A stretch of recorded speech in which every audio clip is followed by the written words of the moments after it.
Kaip mes iš pradžių buvom naujų pasižiūrėję, paskui sumastėm, kad sakom, gal reikia naudotų pasižiūrėti, tai buvom kaip ir patys pravertėm ten visą pardavimų tą rinką. Ir paskui kažkaip sakom, gal su Dima reikia šnektelti.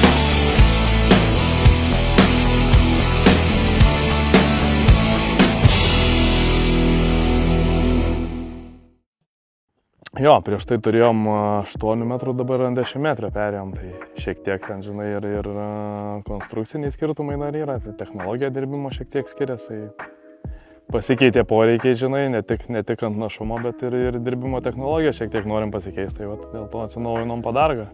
Tai irgi tų variantų žiūrėjom ten ir kitų gamintojų, bet labiausiai realiai tenkino šitas iš to sortimento, ką pražiūrėjom.